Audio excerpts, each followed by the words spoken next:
How to check if Android has malware. Hey everyone, welcome back to the channel. So is your Android phone acting weird or slowing down? It might be malware.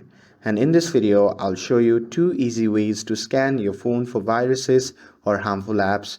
So now without further ado, let's get started. So first thing first, open the Google Play Store on your phone and make sure that you are logged into your account. And here, once you are inside the app, simply tap on the profile icon at the top right corner of the screen. And from the pop-up menu, simply tap on Manage App and Device. And now here, on the new section, you will see the option labeled as No Harmful App Found. So simply tap on that.